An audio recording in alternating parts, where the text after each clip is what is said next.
Very very good morning to my dear students. Myself doctor Pravinder Singh. और आज हम medicine में हम डिस्कस करेंगे हमारी एक और इम्पोर्टेंट डिजीज है ग्लैंडर्स। तो glanders is very important bacterial disease of equine. ये बेसिकली घोड़ों की एक बहुत ही इम्पोर्टेंट डिजीज है। आपने लगातार पेपर्स में न्यूज़पेपर में इसके बारे में पढ़ा भी होगा। पिछले 5-6 महीने पहले इसका एक कई केसेस इसके हिसार में रिपोर्ट हुए थे। So it's a very important disease. It's a bacterial disease of equine caused by gram-negative aerobic rod-shaped bacilli। और इसका जो पॉजिटिव ऑर्गेनिज्म है वो है Burkholderia mallei. And other species also dog sheep goat also be infection along with humans. This is very also very genetic importance disease। ये क्या है कि ह्यूमंस को भी अफेक्ट कर सकती है। And cattle and pigs are resistant. Basically cattle और पिग्स में ये नहीं होती। In case of horse chronic form is common involving lungs and respiratory tract और skin. In case of donkey and mules, disease run an acute course and organism is found in all tissue basically।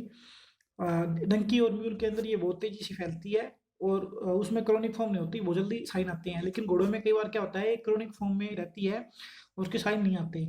And transmission क्या होता है? Transmission is basically bye injection route through the erogenous injection may occur। Pathogenesis is simple, just infection is by ingestion of contaminated feeds and water। Then organism enter into lymphatic tissue, then it's penetrate the pharyngeal intestinal mucosa, then reach the general circulations and enter in the pulmonary capillaries during the septicemia। Septicaemia मतलब bacteria जो blood के अंदर present होगा तो septicaemia बोलेंगे उसको। There is high temperature is produced in pulmonary capillaries bacteria from emboli which produce hemorrhages and excites inflammatory reactions producing serious exudate in paravascular and peribronchial connective tissue। From the bronchial wall, bacteria may reach to the alveoli of lung and produce bronchopneumonia। ब्रोंकोनिमोनिया करने के बाद क्या करेगा?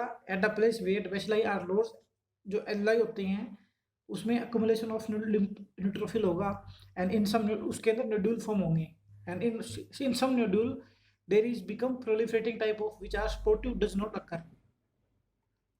फिर उसके बाद क्या है? इन्फेक्शन होने के बाद सिम्टम्स आएंगे in acute form in donkey and mule. जो डंकी और म्यूल होते हैं उनके अंदर एक्यूट फॉर्म होती है, ठीक है। उसके बाद आता है in acute form there is donkey and mule, there is septicaemia with high fever. In chronic form in horse के अंदर ये क्रोनिक फॉर्म में होगी। ये दो टाइप्स की होती है हॉर्स के अंदर। एक तो होती है पल्मोनरी फॉर्म में और एक ट्रोनियस फॉर्म। पल्मोनरी फॉर्म में क्या होगा कि जैसा कि नाम में आता है पल्मोनरी यानी लंग से रिलेटेड है। In case of pulmonary form there is chronic cough and pneumonia is seen।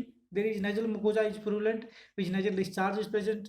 In case of cutaneous form, there is ulcer or form on the affected part with coiled tortuous lymphatics। Oily discharge may occur in these ulcers। Next, the lesions, lungs. On the lungs, lesions are usually small and mildly nodules present in exudative type found in parenchyma or under pleura। There is pleuropsy and fibrous exudate। Microscopically, there is nodule contain hemorrhagic central area consisting the degenerated neutrophil surrounded by macrophages, epithelioid cells. There is giant cell and fibrous granulation tissue। On trachea and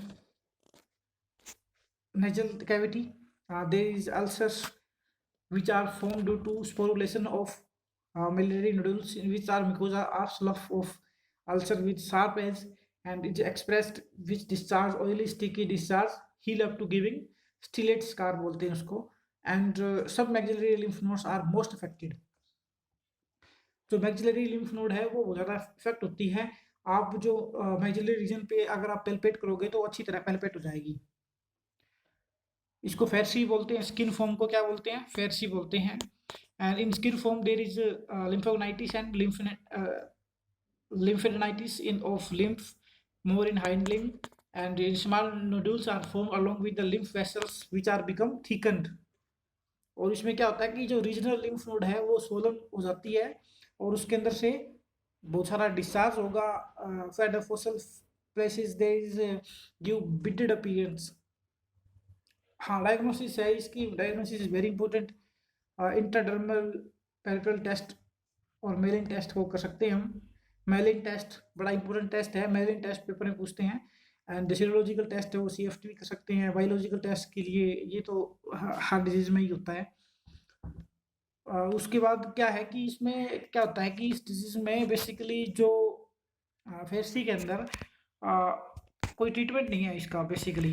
अगर हम horse की बात करें तो horse में कोई इसका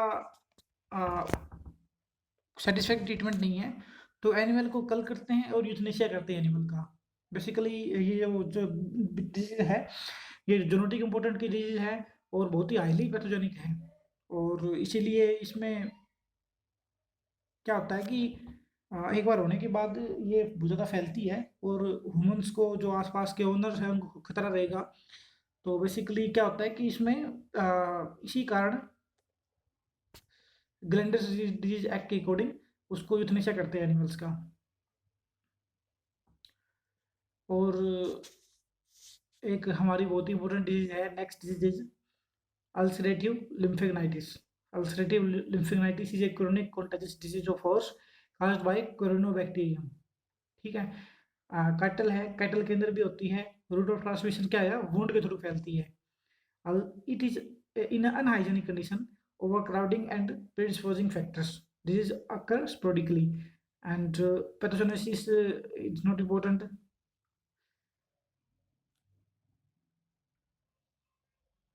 इसमें क्या रहेगा कि जो डिजीज है इसमें basically in chronic disease of horse and cause by dimorphic fungus.